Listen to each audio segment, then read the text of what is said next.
আমার মুসলমান ভাইয়েরা, এখন আসেন, আপনাদের এলাকায় মহিলা কলেজ আছে না নাই? মহিলা কলেজ অথবা গার্লস হাই স্কুল আছে না নাই? দেখবেন এই মহিলা কলেজ অথবা গার্লস হাই স্কুলের সামনে যখন ছুটি হয়, ছুটি হলে একদল বখাটে যুবক আছে, যেই যুবকগুলা এই গার্লসের সামনে অথবা মহিলা কলেজের সামনে গিয়ে দাঁড়িয়ে থাকে। মেয়েগুলা যখন স্কুল কলেজ ছুটি হয় বের হয়ে বাসায় আসতে যায়, তখন মেয়েদের দিকে তাকায় থাকে, উল্টাপাল্টা কমেন্টস করে, আজে বাজে কথা বলে, ইফটিজিং করে, উত্তক্ত করে। জোরে বলেন ঠিক কিনা? আমার মুসলমান ভাইয়েরা, তাহলে আসেন, আমি ঠিক করে দিচ্ছি, এখন মনোযোগ দিয়ে শুনতে হবে। আমার নবীজি, বিশ্ব নবী জনাবে মুহাম্মদ রাসূলুল্লাহ, সকলেই বলেন সাল্লাল্লাহু আলাইহি ওয়াসাল্লাম। আল্লাহর নবীর পিতার নাম হলো হযরতে আব্দুল্লাহ। জোরে বলেন কি? হযরতে আব্দুল্লাহ আল্লাহর নবীর পিতা। তিনি যখন এখন বর্তমানে যেমন মহিলা কলেজ ছুটি হয়ে গেলে সুন্দরী মেয়েদেরকে ওই বখাটে যুবকরা উত্তপ্ত করে, আজে বাজে কমেন্টস করে, ঠিক তেমন করে আজ থেকে বহু বছর আগে আমার নবীজির পিতা এমন সুন্দর মানুষ ছিলেন, আমার নবীজির পিতাকে দেখার জন্য, এক নজরে দেখার জন্য ওই ইফতিজিং করা ছেলেদের মতো তৎকালীন সময়ের মেয়েরা, আরবের সুন্দরী সুন্দরী মেয়েরা আল্লাহর নবীর পিতাকে দেখার জন্য বিভিন্ন কমেন্টস করত এবং উত্তপ্ত করত। চিৎকার দিয়ে বলেন আল্লাহু আকবার। আমার মুসলমান ভাইয়ারা, তাহলে দেখেন, এত সুন্দর চেহারার অধিকারী ছিলেন আল্লাহর নবীজির পিতা, যাকে এক নজর দেখার জন্য আরব দেশের মেয়েরা লাইন ধরে ঘন্টার পর ঘন্টা দাঁড়ায় থাকতো। আল্লাহর নবীর পিতা হযরতে আব্দুল্লাহকে দেখার জন্য অনেক মেয়েগুলো দাঁড়ায় থাকতো। এই মেয়েগুলোর মধ্যে একজন মেয়ের নাম হলো মারিয়াম। জোরে বলেন কি? মারিয়াম। এই মারিয়াম নামক মেয়েটা অন্যান্য মেয়েদের মতো প্রত্যেক দিন যখন হযরতে আব্দুল্লাহ বাড়ি থেকে বের হতো, রাস্তা দিয়ে হেঁটে হেঁটে সামনের দিকে যেত, এমন সময় এই মারিয়াম হযরতে আব্দুল্লাহকে দেখার জন্য ঘন্টার পর ঘন্টা দাঁড়িয়ে থাকতো। আমার মুসলমান ভাইয়েরা, প্রত্যেক দিন দাঁড়িয়ে থাকতে থাকতে হঠাৎ করে একদিন হযরতে আব্দুল্লাহ রাস্তা দিয়ে যখন হেঁটে যাচ্ছে, হেঁটে যাওয়ার সময় এই মারিয়াম আব্দুল্লাহর চেহারার দিকে একবার তাকালো, একবার তাকানোর পরে আর দ্বিতীয়বার তাকালো না, দৌড়ে ঘরের মধ্যে ঢুকে গেল। জোরে বলেন আল্লাহু আকবার। তাহলে দেখেন, প্রত্যেক দিন কোনো মানুষ যদি একটা মানুষকে ফলো করে, তাকায়া থাকে, দেখে, হঠাৎ করে যদি ওই মানুষটাকে দেখার পরে দৌড়ে পালিয়ে যায়, কি জন্য পালিয়ে গেল, কি কারণে পালিয়ে গেল, এটা জানার জন্য ওই লোকটির মনের মধ্যে কৌতূহল জাগবে কি জাগবে না?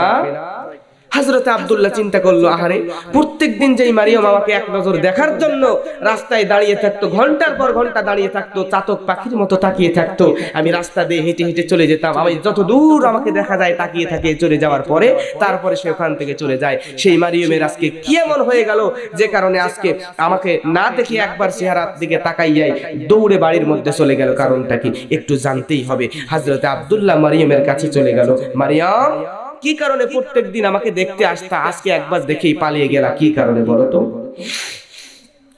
এইবার মারিয়াম বলছে, আব্দুল্লাহ শোনো, প্রত্যেক দিন আমি তোমাকে দেখার জন্য যাইতাম, তোমার চেহারা সুন্দর এজন্য তোমাকে দেখতে যাইতাম না, মক্কার আরবের সুন্দরী সুন্দরী মেয়েরা তোমার চেহারা সুন্দরের জন্য হয়তো দেখতো, তোমাকে পাওয়ার জন্য, তোমাকে বিবাহ করার জন্য হয়তো দেখতো, কিন্তু আমি তোমার চেহারার জন্য, তোমাকে পাওয়ার জন্য, বিবাহ করার জন্য দেখতাম না।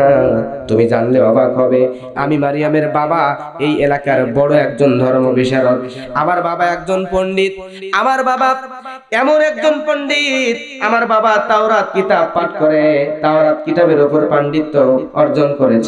আমার বাবার কাছ থেকে আমিও তাওরাত কিতাবটা তেলাওয়াত করতে, পাঠ করতে শিখেছিলাম। আমার বাবা যখন প্রত্যেকদিন তাওরাত কিতাব পাঠ করে, আমার বাবার দেখে দেখে আমিও প্রত্যেক দিনের মতো তাওরাত কিতাব পাঠ করতে শিখতাম।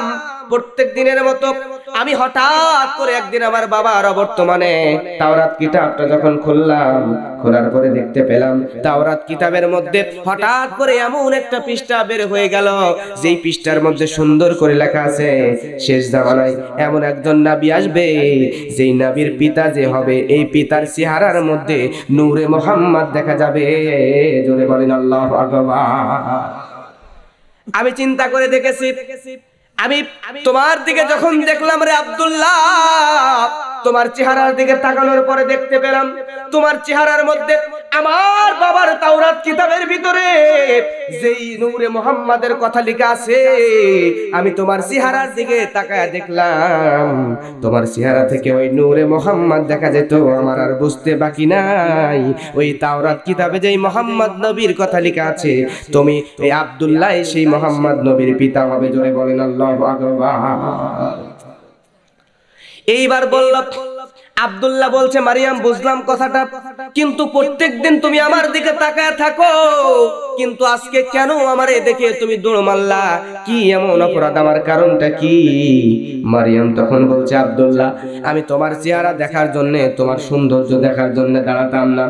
আমার মনে বড় আশা ছিল, যেদিন আমার পিতার ওই তাওরাত কিতাবের মধ্যে পেয়ে গেলাম ওই লোকটা নূরে মুহাম্মদ যার চেহারার মধ্যে দেখা যাবে, ওই মানুষটা শেষ নবী মুহাম্মদ রাসূলুল্লাহর পিতা হবে। আমি তখন থেকেই চিন্তা করেছিলাম, আব্দুল্লাহ তোমাকে যদি আমি বিয়ে করতে পারতাম তাহলে মনে হয় ওই মুহাম্মদ নবীর মা আমি হতে পারতাম। চিৎকার দিয়ে বলেন সুবহানাল্লাহ। আব্দুল্লাহ তোমার চেহারা সুন্দর জন্য নয়, তুমি দেখতে সুন্দরের জন্য নয়, তোমার বাবার অনেক টাকা এর জন্য নয়, শুধুমাত্র তোমার চেহারায় নূরে মুহাম্মদ থাকার কারণে মুহাম্মদ নবীর মা হওয়ার জন্য আমি মরিয়ম তোমার চেহারার দিকে তাকাতাম। কিন্তু আজকে প্রত্যেকদিন তাকালে তোমার চেহারার দিকে নূরে মুহাম্মদ দেখা যেত, কিন্তু আজকে যখন তোমার চেহারার দিকে তাকালাম, তাকানোর পরে দেখতে পেলাম তোমার চেহারায় আর নূরে মুহাম্মদ নাই। কি কারণ নূরে মুহাম্মদ নাই? কারণ হলো আব্দুল্লাহ আমি বুঝতে পেরেছি, আমার বুঝতে আর বাকি নাই, তুমি আব্দুল্লাহর বিবাহ হয়ে গিয়েছে। বিবাহ হয়ে যাওয়ার কারণে তোমার যে মেয়েটার সঙ্গে বিয়ে হয়েছে ওই মেয়েটার সঙ্গে তোমার মিলন হয়েছে, হওয়ার কারণে তোমার শরীরের মধ্য থেকে ওই নূরে মুহাম্মদ ট্রান্সফার হয়ে ওই মহিলার পেটের মধ্যে গর্ভের মধ্যে চলে গেছে, যার কারণে তোমার মতো আব্দুল্লাহর আমার আর দরকার নাই। এই জন্যই তোমার চেহারা দেখে আমি এখান থেকে চলে গিয়েছিলাম। চিৎকার দিয়ে বলেন মারহাবা। আমার ভাইয়ের আব্দুল্লাহ এবার বলে, ঠিকই তো রে। বলেন তো বিশ্ব নবীজির দাদার নাম কি? বলেন। আব্দুল মুতাল্লিব। আর নানার নাম হচ্ছে আব্দুল ওহাব। জোরে বলেন ঠিক কি নাম? আল্লাহর নবীর পিতা হযরতে আব্দুল্লাহ, তার পিতা আব্দুল মুতাল্লিব অনেক টাকা পয়সার মালিক ছিলেন, তার মানে দাদা অনেক ধন সম্পদের মালিক ছিল।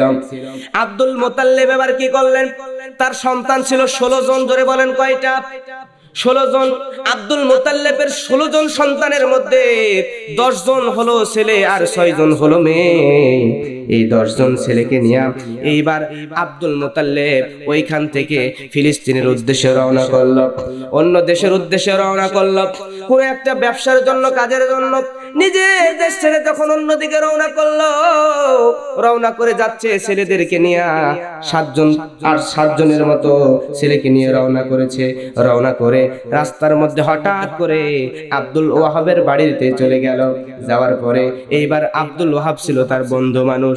আব্দুল ওয়াহাবের সঙ্গে কথা হচ্ছে, কথা হইতে হইতে হঠাৎ করে জিজ্ঞাসা করে, আব্দুল ওয়াহাব তোমার কি কোনো সন্তান নাই? আব্দুল ওয়াহাব বলে, তোমার কতজন সন্তান? বলছে, আমার 10 জন ছেলে আর 6 জন মেয়ে। আব্দুল ওয়াহাব কি তখন বলছে, সঙ্গে সঙ্গে নবীজির নানা বলছে, আমার আল্লাহ রাব্বুল আলামিন দীর্ঘদিন ধরে সন্তান দেয় না, অনেক চেষ্টার ফসল করে আমার আল্লাহ আমাকে একটা মাত্র সন্তান দিয়েছে, এইটাও ছেলে নয়, এইটাই হলো মেয়ে, নাম আমার মা আমিনা। জোরে বলেন আল্লাহু আকবার। আমিনা নামক একজন মাকে আমার ঘরে আমার আল্লাহ দিয়েছে।